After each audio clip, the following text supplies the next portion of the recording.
জয় শ্রীরাম। তা আমরা এখন সূর্য নদীর তীরে রয়েছি। সূর্য নদী লতা মঙ্গেশকর চক যে রয়েছে সেটাকেও সূর্য নদী বলা হয়। আর এখান থেকে প্রায় 17 কিলোমিটার দূরে গুপ্তার ঘাট, যেখানে ভগবান রামচন্দ্র অন্তর্ধান হয়েছিলেন। তো সেই ঘাটে আমরা এখন রয়েছি, আপনারা দর্শন করুন। তার সঙ্গে এখানকার মাহাত্ম্যতা আমরা এখন শ্রীপাদ কমলাপতি প্রভুর কাছ থেকে আমরা শ্রবণ করব। অনেক অনেক সুন্দর সুন্দর লীলা রয়েছে, প্রভু এখন বলবেন, আপনারা শ্রবণ করুন। হরে হরে কৃষ্ণ। আমরা দেখতে পাচ্ছেন নদী, একটি সরজ নদী, এই গুপ্তার ঘাট। এই ঘাটেই ভগবান তার সমস্ত পার্শ্বদের নিয়ে এই নদীর মাধ্যমে তিনি অযোধ্যা ধামে পৌঁছে গেছেন। নিত্য ধাম অযোধ্যা ধাম। এই সরজ নদীর মাহাত্ম্য আপনাদেরকে একটু বলছি, শুনুন। ভগবান যখন এই ধামে আসলেন, ভগবানের একবার কোনো কারণবশত ভগবানের চোখ দিয়ে এক ফোঁটা জল পড়েছিল, আর সেই জলটা কমণ্ডলুতে ধরে রেখেছিলেন ব্রহ্মা। যখন ভগবান এলেন, সেই জলই এই সরজু নদী হয়ে বইছে, এবং এই সরজু নদীতে ভগবান রামচন্দ্র স্নান করতেন। এমনকি তার পরিবারও স্নান করতেন, শুধু নয় অযোধ্যাবাসী স্নান করতেন।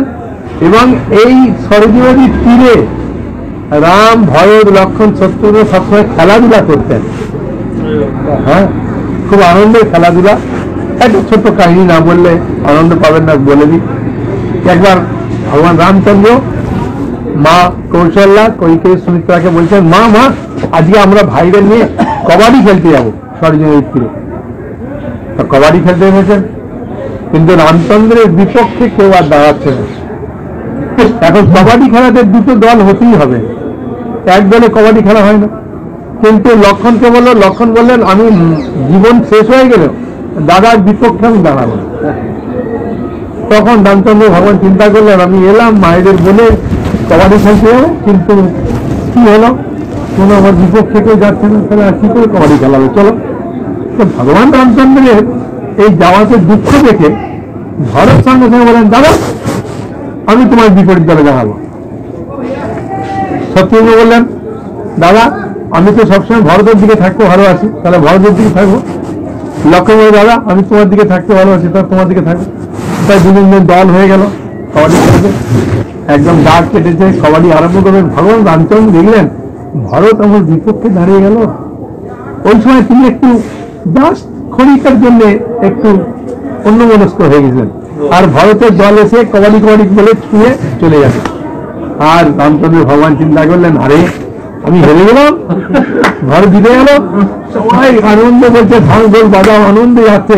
মা মা মা আজকে ভরতের কাছে আমরা হেরে গেছি, তা আজকে ফিস খাওয়া দরকার, খুব আনন্দ করা দরকার। ভরত চিন্তা করলেন, আমি চাইলাম দাদাকে আনন্দ দিতে, দাদা আমাকে আনন্দ দিচ্ছে। হ্যাঁ, সেইভাবে অযোধ্যাবাসীতে মায়েদের নিয়ে, তার পরিবারকে নিয়ে, চার ভাই খুব আনন্দ থাকতেন। এই সেই সরজু নদী, যে সরজু নদীর মাধ্যমে ভগবান এই জগতে ফিরে গেছেন, সেই সরজু নদীর তীরে আমরা বসে আছি। তেমনকি আরেকটা সুন্দর কাহিনী। ভগবান যখন আসেন এই জগতে, তখন দশরথ মহারাজ তিনি কৌশল দেশের কন্যা কৌশল্যাকে বিবাহ করবেন। তাই বরযাত্রী হিসাবে যাতে স্নান করায় না, বিয়ের আগে গায়ে হলুদ হলুদ মেখে এখানে স্নান করতে এসছেন। আর রাবণ ওই সময় গেছেন ব্রহ্মার কাছে। ব্রহ্মার কাছে গিয়ে বলছেন, বিধাতা আপনি নাকি কপালে লেখেন কার কখন মৃত্যু। বলছে, হ্যাঁ। বলছে, আমার তো বয়স হয়ে গেল, কার হাতে আমি মরবো, আমি তো বুঝতে পারছি না। বলে, অযোধ্যাপতি দশরথ মহারাজ তার বড় ছেলে কৌশল্যার গর্ভে আসবে, তার নাম হবে রাম, তার হাতে তোমার মৃত্যু আছে। তো কৌশল্যা আর অন্য কোনো রানী? বলছে, অন্য কোনো রানীর ছেলের হাতে মরবে না, শুধু কৌশল দেশের রাজা কৌশল্যা যে গর্ভজাত সন্তান, তার হাতে তোমার মৃত্যু আছে। দশরথ অনেক পত্নী থাকলেও কোথায়, তাই দশরথ মহারাজের কি বিয়ে হয়ে গেছে কৌশল দেশের রাজা কৌশলের সঙ্গে? বলে, না, আজকেই বিয়ের ডেট। বলে, তাই? সঙ্গে সঙ্গে রাবণ চলে এলেন, এসে কৌশল্যা মাকে একবারে কিভাবে মায়াবিদ্যার মাধ্যমে ধরে নিয়ে গেলেন, ধরে নিয়ে গিয়ে একটা সুন্দর পেটিতে ভর্তি করে নিয়ে একটা দ্বীপে রাখলেন। আর সেই দ্বীপের অধিপতি হচ্ছে শ্রীমঙ্গল। আর এবারে কি হয়েছে, দশরথ মহারাজ রাবণ চিন্তা করলেন যে এখন তো আমি কৌশল্যাকে পুরা পাচার করে দিয়েছি, যার সঙ্গে বিয়ে হবে, যার ছেলে হবে, তাহলে তো খুঁজেই পাবে না, বিয়ে হবে কি করে, ছেলে হবে কি করে, বেঁচে গেলাম। এখন দেখি একটু দশরথের কাছে যাই। আর দশরথ মহারাজ দেখছেন তার পার্শ্বদের নিয়ে খুব আনন্দে খেলা করছেন, হ্যাঁ, সাঁতার কাটছেন, স্নান করছেন। সঙ্গে সঙ্গে মায়াবিদ্যার মধ্যে এমন ঝড় বৃষ্টি দিয়ে শুরু করলো, একদম তুফানের মতো সবাইকে ভাসি নিয়ে চলে গেল। কারণ দশরথ মহারাজ ভেসে ভেসে যাচ্ছে, সমুদ্রে যাচ্ছে, যেতে যেতে বেশ কিছু দূর গিয়ে দেখছে একটা নৌকা, সেই নৌকা ধরে নৌকাও ভেসে চলে যাচ্ছে। ঠিক গঙ্গায় যাবে তার আগে পরিমাণটা টেনে নিয়ে একটা দ্বীপে উঠলেন, যে দ্বীপে শ্রীমঙ্গলকে দিয়ে ওই বাক্সে কৌশল্যাকে আর ফলটাল দিয়ে ওখানে রেখে দিয়েছিলেন। তা ওখানে গেছেন, দশরথ মহারাজ বললেন আমি এমনি উপবাস আছি বিয়ে করবো বলে, কিন্তু আমার খুব ক্ষুধার্ত, আমি আর সহ্য করতে পারছি না, তুমি তাড়াতাড়ি যাও ওই জঙ্গলে কোনো ফল টল ফেলে নিয়ে এসো। সমুদ্র বললে কোনো চিন্তা নেই, আমি এখনই যাচ্ছি, আবার আপনি একটু বিশ্রাম নিন। তখন গিয়ে দেখছে একটা সুন্দর পেটি বাক্স, তখন ওই বাক্সটা খুলবে কি, তখন দেখলো যে এইরকম বাক্স থাকে না। তখন দশরথ মহারাজকে ডেকে বললেন যে মহারাজ একটা সুন্দর বাক্স আছে, কিন্তু দেখি লক করা আছে, কি ব্যাপার আমি বুঝতে পারছি না। দশরথ মহারাজ বললো আরে কমসে কম তো ভাঙো, হ্যাঁ দেখো কি আছে জঙ্গলের মধ্যে এরকম বাক্স। খুলেছে, খুলে দেখে যে একদিকে একদম ফলের পেটি একদম, আর একদিকে একটা মেয়ে। বলে কি নাম তোমার? আমার নাম কৌশল্যা। তুমি কি কৌশলের সাথে আছে? আমি বলে হ্যাঁ। তোমার বিয়ে না? বলে হ্যাঁ। তার সঙ্গে বিয়ে? অযোধ্যাপতি মহারাজ দশরথের সঙ্গে বিয়ে। তাহলে এই সেই মহারাজ দশরথ, হ্যাঁ, তাই উপবাস আছে এখনো। তাই সঙ্গে সঙ্গে গঙ্গার মধ্যে বিয়ে হয়ে গেল। বিয়ে হওয়ার পরে ওই ফল টলগুলো পুরা খেয়ে নিল। খাওয়ার পরে দশরথ মহারাজ বললেন তাহলে এক কাজ করে সুমন্ত্র কি করা যায়? বলে বাজন কৌশল্যাকে একদিকে শুয়ে দেন, তারপরে আপনি শুন, তারপরে আমি শুব। তিনজন শুয়েছে, ফল তো বেরিয়ে গেছে, পেটি খালি আছে, শুয়েছে, শুয়ে এরকম করে দিয়েছে, দিয়ে লক হয়ে গেছে। সঙ্গে সঙ্গে ব্রহ্মার কাছে চলে গেছে রাবণ। বলেছেন কি কে মারিয়ে বললেন? কৌশল্যা। ছেড়ে রাম, তাকে পাচার করে নিয়েছি একটা দ্বীপে, বিয়ের তো সময় শেষ। আরে আর দশরথ মহারাজ ওকে তো নদীতে ভাসিয়ে কোথায় নিয়ে পাঠিয়ে দিয়েছি তার ঠিক নেই। তখন ব্রহ্মা বলছেন আমার লিখন কখনো বিফলে যাবে না। তুমি নিয়ে এসো তো সেই পেটিটা, যেখানে তুমি কৌশলটাকে নিয়ে এসো। আর ও নিয়ে এসে দায় খুলেছে। আর দশরথ মহারাজ দেখেছে, দেখার মাত্রই একটা লাভ দিয়ে উঠে পালিয়ে গেছে। হ্যাঁ, কারণ এই দশরথ মহারাজের সঙ্গে রাবণের পরীক্ষা হয়েছিল। হ্যাঁ, যে কে শক্তিশালী। তো তুমি গেটের বাইরে থাকবে, আমি গেটের বাইরে থাকবো, তুমি গেটের ভেতরে থাকবে। তুমি ছেলবে আর আমি ছেলবো। যদি ছেলে আমি ভেতরে চলে যাই তাহলে আমি জয় লাভ করে নিলাম তোমার রাজ্য। আর দশরথ মহারাজ বলুন ঠিক আছে।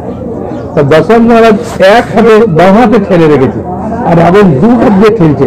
কোনো মতে করতে পারি গায়ে একটু ফাঁকা যে দেখছি আমি দশরথ মহারাজ এক হাতে ঠেলছে, আমি দু হাতে পারছি না, তাতে অবস্থা খারাপ। এখন তো আমার দিকে যদি দেয় পাল্লা করে একদম যাবে, একদম হয়ে যায়, তখন সব ছুটে পালিয়ে গেছে। সেই জন্য দশরথ মহারাজকে খুব ভয় পেতেন। এখন দশরথ মহারাজকে কেন ভয় পেতেন না, দশরথ মহারাজের একজন বংশধর ওকে রাবণকে বলেছিলেন আমার হাতে তোমার মৃত্যু হবে। হ্যাঁ, তাই দশরথ মহারাজের বাবার নাম হচ্ছে কি? অযোধ্যা। হ্যাঁ, সে রাবণের পরীক্ষা করতে গেল। যে দেখি ওর পরীক্ষায় যায়। তা অযোধ্যা কি করছে, ওই মধ্যাহ্নে গান মানে অমৃত করছে। আর ওই সময় রাবণ ছদ্মবে সে ব্রাহ্মণ দেশে গেছে, গিয়ে দেখতে গেছে কেমন ভাবে গায়ত্রী করে কি করে দেখি, আমি তো ব্রাহ্মণ জানি। তো দেখতে গায়ত্রী করতে গেলে হঠাৎ সমুদ্র থেকে জন্মে বাঁকাতে দিয়ে দিল পুরো।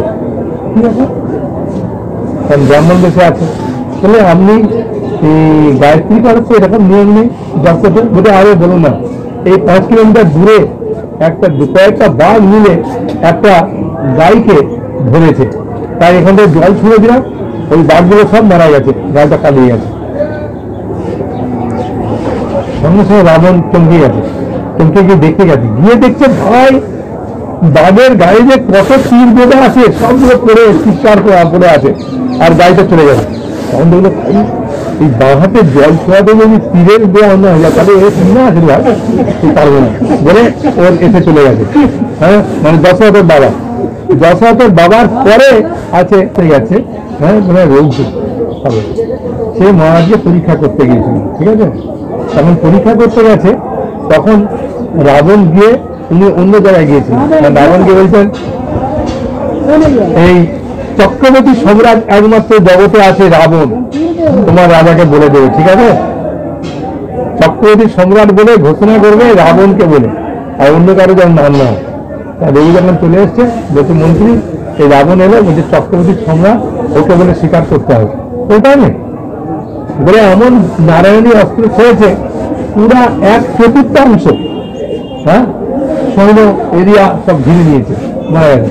তখন রাবণ বুঝে নিল ভাই রে ভাই, এমন এক তিলেতেই একদম 1/4 নিয়ে, আর বলতে গেলে ভাই পুরাটা নিয়ে নিল, আর দরকার নেই।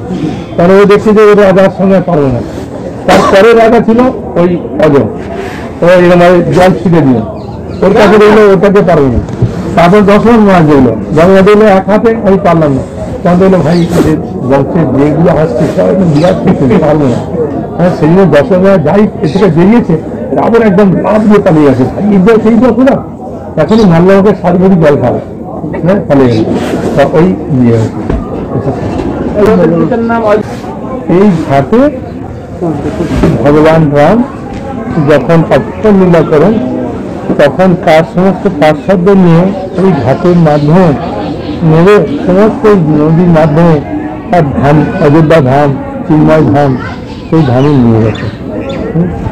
আর এই ঘাটের মাহাত্ম্য থেকে যারা স্নান করবে, যারা ভগবানকে প্রার্থনা করবে, রামচন্দ্র ভগবান তাদেরকে কৃপা করে তার ধামে আবার নিয়ে যাবে। আশা করি ভালো লেগেছে আপনাদের এই এখানকার মাহাত্ম্য কথা শ্রবণ করে। অত্যন্ত সুন্দর মনোরম দৃশ্য। এই গুপ্তার ঘাটে ভগবান রামচন্দ্র তথা সমস্ত গ্রামবাসী নগরীয়কে তিনি তার স্বধামে নিয়ে গিয়েছিলেন। তো আপনারা প্রার্থনা করুন এই নদীর কাছে এবং ভগবান রামচন্দ্রের কাছে। আশা করি ভগবান অবশ্যই করুণা করবেন, কৃপা করবেন। শ্রীপদ কমলাপতি পুরো সেম তুলে ধরলেন। জয় শ্রীরাম। যদি ভালো লাগে আপনারা এই ভিডিওটি শেয়ার করে অন্যদেরকেও জানার সুযোগ করে দেবেন, এবং এই নদী দর্শন করার জন্য তারাও যাতে দর্শন করে তারা উপকৃত হতে পারে, ভগবানের কাছে প্রার্থনা করতে পারে। ধন্যবাদ। শ্রীরাম।